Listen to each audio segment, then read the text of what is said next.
আজকে আমি চলে এসেছি চক মধুসূদন। এটা হচ্ছে তপন থানার পোড়াগাছি নামে একটি গ্রাম, যেটি তিনটি মন্দিরের সমন্বয়ে গঠিত।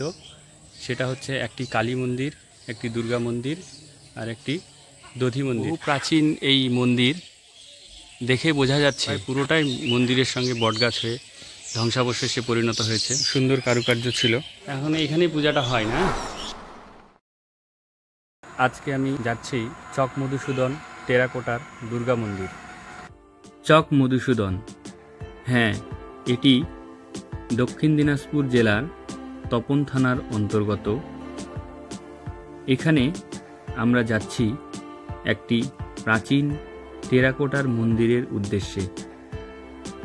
গ্রামের ভিতরে কিছুটা গেলেই দেখতে পাবেন একটি প্রাচীন মন্দির। এখন এই জায়গাটি একটি ধ্বংসাবশেষে পরিণত হয়েছে। এই যে দেখতে পাওয়া যাচ্ছে একটা ঘেরা মতো জায়গা, যেটি গাছপালায়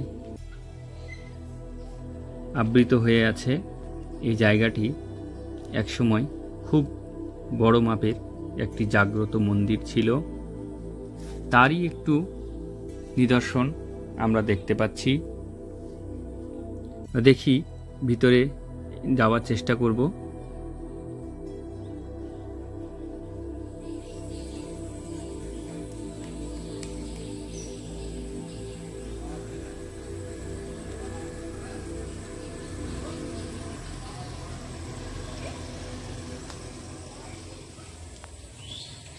আজকে আমি চলে এসেছি চক মধুসূদন। এটা হচ্ছে তপন থানার পোড়াগাছি নামে একটি গ্রাম। তো এটা চক মধুসূদন নামে পরিচিত। তো এখানে একটি মন্দির আছে, যেটি তিনটি মন্দিরের সমন্বয়ে গঠিত। সেটা হচ্ছে একটি কালী মন্দির, একটি দুর্গা মন্দির আর একটি দধি মন্দির। এই যে মাঝখানে এই মন্দিরটা হচ্ছে সম্ভবত দুর্গা মন্দির ছিল, আর এটা হচ্ছে সেই পিছনে কালী মন্দির, আর এই পাশটাতে আছে দধি মন্দির। দধি মন্দির, কালী মন্দির, দুর্গা মন্দির, এই তিনটির সমন্বয়ে এই জায়গাটি খুবই পুরাতন এবং প্রাচীন বলেই মানা হয়। আর কালী মন্দিরে যেটা ছিল সেটা হচ্ছে পঞ্চমুণ্ডির আসন, আর একটি দধি মন্দিরে ছিল বিষ্ণু মূর্তি। সেটা বহু প্রাচীন, তবে বিষ্ণু মূর্তিটি এখন আর নেই। আর এই দুর্গা মন্দিরটি স্থানান্তরিত করা হয়। পাশেই আমি দেখাবো একটি বারোয়ারি মন্দির হিসাবে পূজা হয় সেখানে দুর্গা মন্দিরে। লোকমুখে জানতে পারি এই জায়গাটি, যে মন্দিরটি রয়েছে, এটি 200 থেকে 250 বছর পুরনো এই মন্দিরটি। এটি একটি সম্ভ্রান্ত পরিবারের মন্দির ছিল, যে মন্দিরে আজকে আমরা দাঁড়িয়ে আছি।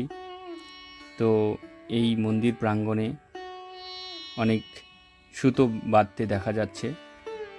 সম্ভবত যারা মানত করেন তারাই এইটা বেঁধে থাকেন।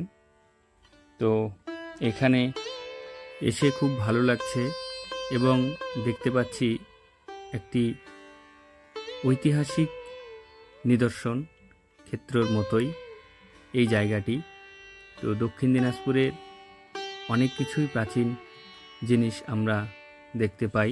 বহু প্রাচীন এই মন্দির দেখে বোঝা যাচ্ছে, হ্যাঁ, খুব সুন্দর। এই যে কারুকার্যগুলো ছিল আগেকার দিনে, এই কারুকার্যগুলো প্রায় ধ্বংসের দিকে। এই যে একটি বট গাছ মন্দিরটাকে জড়িয়ে, প্রায় পুরোটাই মন্দিরের সঙ্গে বটগাছ হয়ে ধ্বংসাবশেষে পরিণত হয়েছে। তো যতটা পারি একটু ঘুরে দেখাই। খুব সুন্দর কারুকার্য ছিল। তো মন্দির তো পরিদর্শন করা হলো, এবার আমরা যাব বর্তমান যেখানে মন্দির স্থাপন করে কালী পূজা এবং দুর্গোৎসব পালিত হয় সেই স্থানে। তো পাশেই সেই মন্দির নির্মাণ করা হয়েছে নতুন করে, তার কাঠামো করে আবার সেই এবছরের পুজোর অনুষ্ঠানের উদ্যোগ করেছেন পুজো উদ্যোক্তারা। এই ছিল আজকের আয়োজন। ভিডিওটি কেমন লেগেছে অবশ্যই কমেন্টের মাধ্যমে জানাবেন। এবং নতুন নতুন ভিডিও পেতে ফলো করে দেবেন। ইউটিউব থেকে দেখলে সাবস্ক্রাইব করে পাশে থাকুন। ধন্যবাদ।